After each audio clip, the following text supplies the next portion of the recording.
श्री सद्गुरु महाराज की जय। श्री सद्गुरु महाराज की जय। श्री सद्गुरु महाराज की जय। परमात्मा का नाम लेने में कभी भी कंजूसी नहीं करनी चाहिए, क्योंकि हम जितने भी लोग यहाँ पर बैठे हैं, परमात्मा ने सभी को सभी चीजों से भरपूर किया हुआ है। यदि आप किसी गूंगे को बोले कि परमात्मा का नाम लीजिए, तो वह गूंगा बोल नहीं पाएगा। लेकिन परमात्मा ने हमें सब कुछ दिया है, लेकिन हम परमात्मा के नाम लेने में ही कंजूसी कर रहे हैं। इसीलिए ऊंचे स्वरों में गुरु महाराज की जय ध्वनि करेंगे। श्री सद्गुरु महाराज की जय। बंदो गुरुपद कंज कृपा सिंधु नर रूप हरि महामोहतम पुंज जासु बचन रवि कर निकर अखंड मंडलाकार व्यापकं येन चराचरं तत्पदं दर्शितं येन तस्मै श्री गुरुवे नमः। मेरा मुझ में कुछ नहीं, जो कुछ है गुरु तेरा, तेरा तुझको सौंपता क्या लागत प्रभु मेरा। धन धन सद्गुरु सुखदास, महिमा कहीं न जाए। जो कुछ कहूँ तुम्हारी कृपा, मोते कछु ना बसाए। श्री सद्गुरु महाराज की जय। परमाराध्य श्री आराध्य देव जी के श्री जुगल चरणों में कोटि सलाम। मंच पर मंचासीन किरण दीदी जी के श्री जुगल चरणों में कोटि सलाम। सत्संग में उपस्थित सभी माताओं एवं बहनों को मैं प्रणाम करती हूँ। अभी आप लोग श्री रामचरितमानस से पाठ श्रवण कर रहे थे, जिसका प्रतिपाद विषय है भक्ति की महिमा। श्री राम जी माता शबरी से 9 प्रकार की भक्ति बताते हैं। श्री राम जी शबरी जी को कहते हैं कि जाति पाति कुल धर्म बड़ाई, धन बल परिजन गुण चतुराई। भक्तिहीन नर सोई कैसा, बिनु जल बारिद देखिए जैसा। श्री राम जी शबरी जी को बता रहे हैं कि जाति पाति धर्म बढ़ाई, यह सब जो है ये बिना भक्ति के शोभा नहीं देता है। चाहे किसी के पास कितना भी धन विद्या बल कुछ भी भरपूर मात्रा में हो जाए, लेकिन उस व्यक्ति के पास भक्ति ना हो, वह भक्ति ना करता हो, तो व्यक्ति किस तरह दिखता है? जैसे कि आसमान में बादलों का आना और फिर बारिश का ना होना, तो वह शोभाहीन लगता है। उसी तरह एक व्यक्ति के जीवन में परमात्मा ने सब कुछ भरपूर मात्रा में दे दिया हो, लेकिन अगर उसमें भक्ति नहीं है तो सभी चीजें उसके काम नहीं आने वाली हैं। चाहे वह जाति का क्यों ना हो, उसे भी भक्ति की जरूरत होती है, उसे भी परमात्मा का नाम लेना पड़ता है, नहीं तो उसका सब चीज व्यर्थ है। कहा गया है कि चाहे जाति से ऊंचे हो या फिर कितना भी बल आ जाए, विद्वान हो जाओ, लेकिन परमात्मा का भक्ति नहीं भूलना चाहिए। श्री राम जी ने शबरी जी को भामिनी स्त्री कह के बुलाया है। भामिनी स्त्री का मतलब होता है कि बहुत ही सुंदर और क्रोध करने वाली, लेकिन शबरी जी ना तो सुंदर थी और ना ही वह क्रोध करती थी। श्री राम जी ने उनकी भक्ति को देखकर उनको बहुत ही अति सुंदर स्त्री का नाम दिया, उनको भामिनी कहकर पुकारा। श्री राम जी ने शबरी जी को बताया कि जाति पाति से उनका कोई नाता नहीं है, वह केवल भक्ति का ही नाता जानते हैं। श्री राम जी ने माता शबरी जी को 9 प्रकार की भक्ति के विषय में बताया।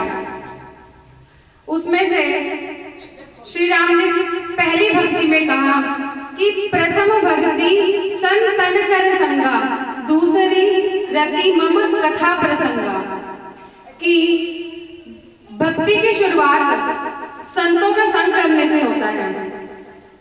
प्रथम भक्ति में संतों का संग करने के लिए कहा गया है, और दूसरी भक्ति में कहा गया है कि जहाँ कहीं भी परमात्मा की चर्चा हो, उनकी कथा हो, परमात्मा की चर्चा में प्रेम करना ही दूसरी भक्ति है। जिस किसी आदमी ने संतों का संग कर लिया और परमात्मा की चर्चा में प्रेम किया, तो मानो कि वह पहली भक्ति और दूसरी भक्ति कर रहे हैं। श्री राम ने तीसरी भक्ति में कहा है कि घमंड छोड़कर गुरु के चरणों में प्रेम करना। जो कोई घमंड ना करते हो और गुरु के चरणों में प्रेम करते हो, तो वह तीसरी भक्ति कर रहे हैं। चौथी भक्ति में गुरु के गुणों का गान करना, उनके सद्गुणों की व्याख्या करना है। अभी हम लोगों ने स्तुति विनती किया, तो इसका मतलब है सदगुरु महाराज गुरु जी का गुणगान हुआ, यानी कि हमने चौथी भक्ति की। राम जी ने 5वीं भक्ति में बताया है कि गुरु मंत्र का पूरी निष्ठा से जप करना, वह 5वीं भक्ति है, और यह 5वीं भक्ति वेदों में बहुत ही प्रसिद्ध है। मैं आपको एक कथा सुना रही हूँ, जिसमें एक व्यक्ति था। वह व्यक्ति अपनी पत्नी के साथ रहा करते थे। किसी कारणवश उनकी मृत्यु हो गई थी। पुराने जमाने में माना जाता था कि यदि पति की मृत्यु हो जाए तो पत्नी को भी उसके साथ चिता में जलना पड़ता था। जब उनके पति की मृत्यु हो गई तो उनके पति की मृतक शरीर को शमशान में ले जाया गया। शमशान में सामाजिक लोग उनकी पत्नी को कहते हैं कि तुम्हें भी अपने पति के साथ चिता में जलना होगा। सभी के कहने पर उनकी पत्नी तैयार हो जाती है अपने पति के साथ चिता में जलने के लिए। तभी सब लोग बोलते हैं कि इस तरह आसानी से नहीं, तुम्हें कुछ सामाजिक लोगों के कुछ नियम होते थे, वह नियम को करने के बाद ही वह चिता में जलते थे। तो लोगों के कहने पर वह नियम करने को तैयार हो गए। उन्होंने नियम में बताया कि वह एक सूखे नारियल को लेकर चारों दिशाओं में जाएंगे। जब वह सूखा नारियल लेकर दिशाओं में जाने लगी तो दिशा में जाते हुए उन्हें एक कुटिया मिलती है। उस कुटिया में एक साधु जी महाराज रहते हैं। वह सोचती है कि साधुओं के घर जाने से मनोकामनाएं पूरी हो जाती हैं, और मेरे तो कुछ ही क्षण इस संसार में रह गए हैं, तो क्यों ना मैं इन आखिरी क्षणों में साधु के दर्शन कर लूं। क्या पता मेरा भी कुछ बिगड़ा हुआ काम बन जाए। तो वह उस कुटिया में जाती है। उस कुटिया में गोस्वामी जी महाराज ध्यान कर रहे होते हैं। वह जाकर गोस्वामी महाराज जी को प्रणाम करके वह खुद भी ध्यान की अवस्था में बैठ जाते हैं और अपना नारियल अपने पास नीचे रख देते हैं। जब गोस्वामी जी ध्यान से उठते हैं तब उनका हाथ उनके ऊपर लग जाता है और वह उनको आशीर्वाद देने लग जाते हैं कि सौभाग्यवती भव। तब वह उठती हैं और गोस्वामी जी से कहती हैं कि महाराज जी आप मुझे सौभाग्यवती भव कह रहे हैं। उन्होंने कहा जी हाँ जी, मैं आपको आशीर्वाद दे रहा हूँ। तो वह माता कहती है कि मेरे पति की तो कुछ ही क्षणों पहले मृत्यु हो गई है। तो गोस्वामी जी महाराज कहते हैं तुम्हारे पति की मृत्यु हो गई है? तो माता जी कहती हैं जी हाँ। तो गोस्वामी जी कहते हैं कि कहाँ है तुम्हारे पति, चलो मुझे लेकर। तो वह माता गोस्वामी जी महाराज को शमशान में ले आती हैं और दिखाती हैं कि देखिए मेरे पति मृतक शरीर में हैं, उनकी तो मृत्यु हो चुकी है। जब गोस्वामी जी महाराज वहां पहुंचते हैं, वहां बहुत से सामाजिक लोग भीड़ लगाकर रहते हैं। तो गुरुजी कहते हैं कि सभी लोग अपनी आंखें बंद कीजिए, यदि किसी ने भी आंखें खोली तो वह अंधा हो जाएगा।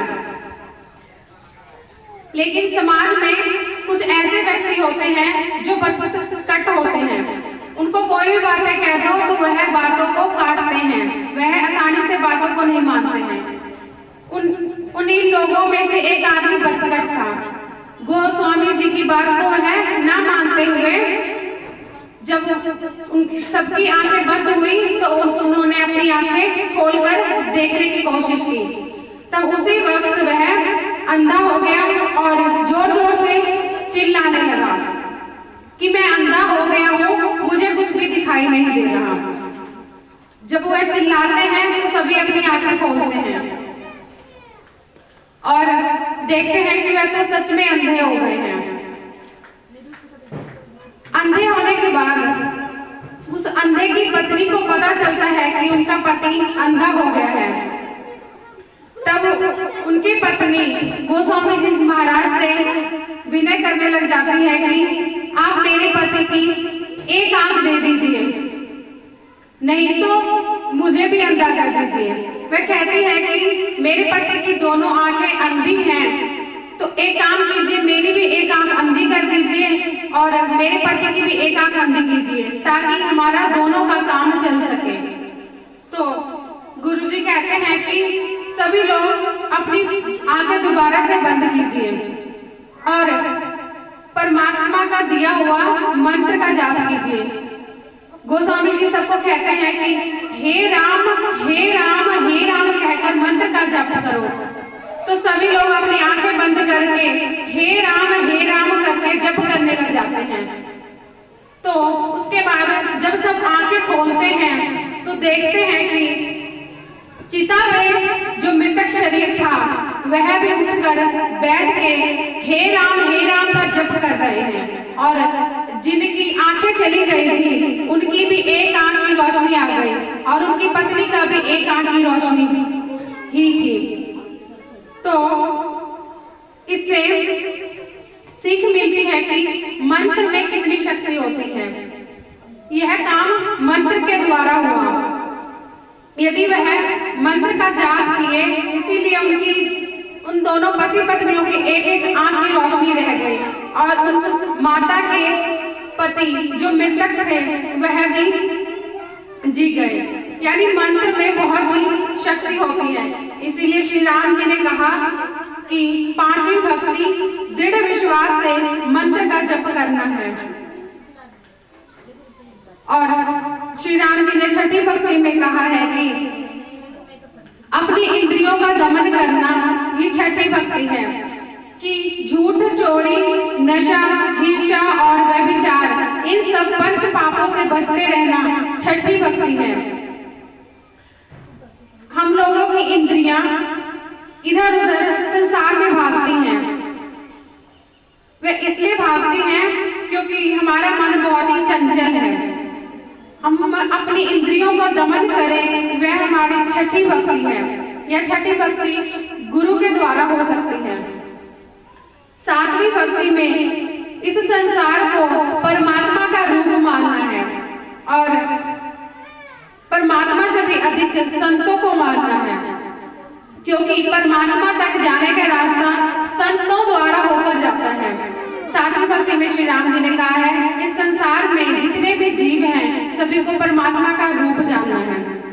और आठवीं भक्ति में श्री राम जी ने बताया है कि जिस किसी व्यक्ति को भी अपने व्यापार में, अपने जीवन में जितना लाभ हो उसी में संतोष करना चाहिए।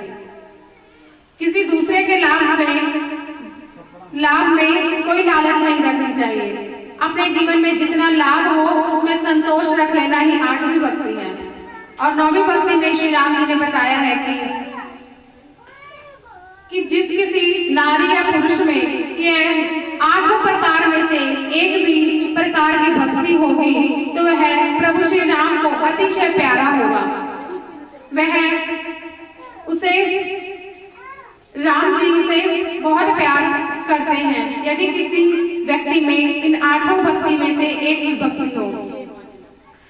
तो प्रभु श्री राम ने पहली भक्ति में बताया कि संतों का संग कीजिए, क्योंकि संतों के संग से ही लाभ होते हैं, परमात्मा तक पहुंचा जाता है। यदि हमें परमात्मा भजन में मन लग रहा है तो इसका मतलब होता है कि हम परमात्मा को नहीं, परमात्मा हमको याद कर रहे हैं। जब तक परमात्मा हमें याद नहीं करेंगे तब तक हमें परमात्मा की ओर ध्यान नहीं जा सकता, तब तक हमारा परमात्मा में मन नहीं लग सकता, ना उनकी बातों को हम सुन सकते हैं। कि जब हमारा परमात्मा में मन लग जाए तो समझिए कि परमात्मा हमें याद कर रहे हैं।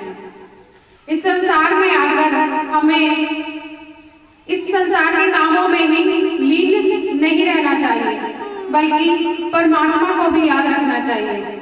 संसार के काम करते रहते हमें परमात्मा को याद रखना चाहिए, ताकि जब हम इस संसार से जाएं तो परमात्मा भी हमारी लाज रखें। क्योंकि यदि हम परमात्मा को भूल जाएंगे तो इस संसार से जाने के बाद परमात्मा हमें भूल जाएंगे, वह हमारी लाज नहीं रखेंगे। क्योंकि इस संसार में आने के बाद हम उनको इस संसारिक पदार्थों की वजह से भूल जाते हैं। हमें परमात्मा से भक्ति का वरदान मांगना चाहिए, ना कि इस संसारिक पदार्थों की मांग करनी चाहिए। क्योंकि संसार में जितना भी कमाया खाया हो वह तो यहीं पर रह जाना है, वह कभी किसी के साथ नहीं जाता। हम लोग पढ़ते हैं कि आवागमन सब दुख दूजा है नहीं जग में कोई, कि इस संसार में आना और जाना इससे बड़ा दुख और कोई भी नहीं है। इस संसार में हर व्यक्ति आता है और फिर चला जाता है, यह बार बार उसके साथ होता है, क्योंकि वह परमात्मा को भूला बैठा है। जो व्यक्ति परमात्मा को याद रखते हैं वह एक ना एक दिन परमात्मा में लीन हो जाते हैं, वह परमात्मा में ही समा जाते हैं। भक्ति के दो प्रकार होते हैं, एक तो सगुण भक्ति और दूसरी निर्गुण भक्ति। भक्ति की शुरुआत सगुण भक्ति से होती है और निर्गुण भक्ति में जाकर समा जाती है। हम लोग गुरु महाराज की तस्वीर लगाकर, अगरबत्ती जलाकर, फूल आदि चढ़ाकर, ये सब सगुण भक्ति में आता है। हम जो मानस जप, मानस ध्यान, दृष्टि साधन योग करते हैं, ये सब सगुण भक्ति है। और अंदर में परमात्मा की खोज करना ये निर्गुण भक्ति है। इन भक्ति को करते करते जब हम निर्गुण भक्ति तक पहुंचते हैं तो ये सब सगुण भक्ति निर्गुण भक्ति में समा जाती है और प्रभु से मिलन होता है। शबरी जी ने ऐसी भक्ति की कि वह बैकुंठ पहुंच गई, जहां से आज तक कोई भी वापस नहीं आया है। इसी तरह हमको भी चाहिए कि हमें पूरी श्रद्धा से परमात्मा का नाम लेते रहना चाहिए और उनका भजन करना चाहिए। हमारे गुरु महाराज जी ने कहा है कि ब्रह्म मुहूर्त के समय उठकर ध्यान करना चाहिए, दोपहर में नहाने के बाद ध्यान करना चाहिए और शाम में संध्याकालीन समय जब संध्या अस्त होती है तब करना चाहिए और रात में सोने से पहले गुरु मंत्र जप करते करते ही सोना चाहिए और जब जब नींद खुले तो गुरु का जप करना चाहिए, गुरु मंत्र का जप करना चाहिए। गुरु मंत्र जप करने से बहुत ही लाभ होते हैं, मनुष्य के अंदर शक्तियां आ जाती हैं और वह परमात्मा से मिलने का रास्ता उसके नजदीक हो जाता है।